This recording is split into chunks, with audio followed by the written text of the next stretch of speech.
ಶನಿವಾರದಂದು ಶಕ್ತಿಶಾಲಿ ಅಮಾವಾಸ್ಯೆ ಗೋಚರವಾಗ್ತಿದ್ದು, ಹಾಗಾದ್ರೆ ಈ ಶಕ್ತಿಶಾಲಿ ಅಮಾವಾಸ್ಯೆಯ ಮಹತ್ವವೇನು, ಯಾರಿಗೆಲ್ಲ ಒಳಿತಾಗುತ್ತೆ, ಯಾವೆಲ್ಲ ರೀತಿಯಾದಂತಹ ಪೂಜಾ ಕಾರ್ಯಕ್ರಮಗಳನ್ನ ಮಾಡಬೇಕಾಗಿರುತ್ತೆ ಅನ್ನುವಂತಹ ಅಪ್ಡೇಟ್ ಸಿಗ್ತಾ ಇದ್ದು, ಶನಿವಾರದಂದು ಶಕ್ತಿಶಾಲಿ ಅಮಾವಾಸ್ಯೆ ಗೋಚರವಾಗ್ತಿದ್ದು ಸುಮಾರು 13ರಿಂದ 14 ವರ್ಷಕ್ಕೊಮ್ಮೆ ಸಂಭವಿಸುವ ಶನಿ ಅಮಾವಾಸ್ಯೆ ಆಗಿರುತ್ತೆ. ಇದು ಶನಿದೋಷ ಪರಿಹಾರಕ್ಕೂ ಕೂಡ ಇದು ಶುಭ ಮುಹೂರ್ತ ಆಗಿರುತ್ತಾ.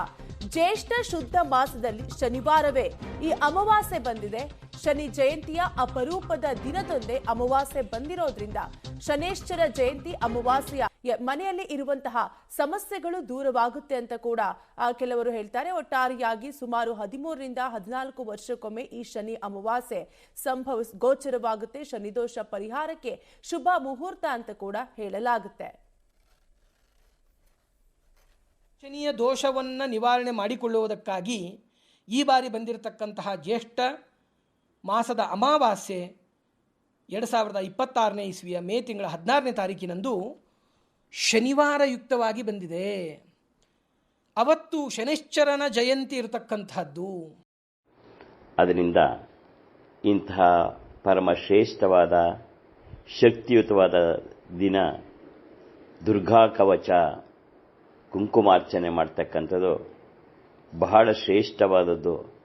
ಹಾಗೂ ನಮ್ಮ ಎಲ್ಲ ತಾಪತ್ರಯಗಳನ್ನು, ನಿರಾಸೆಯನ್ನು, ದುಃಖವನ್ನು ಕಳೀತಕ್ಕಂತಹ ಶ್ರೇಷ್ಠವಾದಂತಹ ಮಾರ್ಗ ಆಗಿದೆ. ಅದರಿಂದ ಮಗು, ಇವತ್ತು ತಪ್ಪದೆ ನೀನು ದೇವಿ ಕವಚ ಅಥವಾ ದುರ್ಗಾ ಕವಚದ ಕುಂಕುಮಾರ್ಚನೆಯನ್ನು ಸಂಜೆನ ಮಾಡಿಸುವಾಗ ಕುಂಕುಮಾರ್ಚನೆಯನ್ನು ಮಾಡು, ಬಹಳ ಒಳ್ಳೆಯದಾಗತ್ತೆ. ಇದು ಬಹಳ ಅಪರೂಪದಲ್ಲಿ 13-14 ವರ್ಷಗಳಿಗೊಂದ್ಸರಿ ಸಿಗ್ತಕ್ಕಂಥ ಅಪರೂಪದ ದಿನ ಆಗಿದೆ. ಇದರ ಸಂಪೂರ್ಣ ಉಪಯೋಗ ಪಡ್ಕೋ. ನಿನ್ನ ಹಾಗೂ ನಿನ್ನ ಕುಟುಂಬಕ್ಕೆ ಪೂರ್ಣ ಆಶೀರ್ವಾದಗಳು. ಯಾವಾಗಲೂ ನಗನಗುತ್ತಾ ಇರು. ಜೈ ಶ್ರೀಮಾತ, ಜೈ ಜೈ ಶ್ರೀಮಾತ.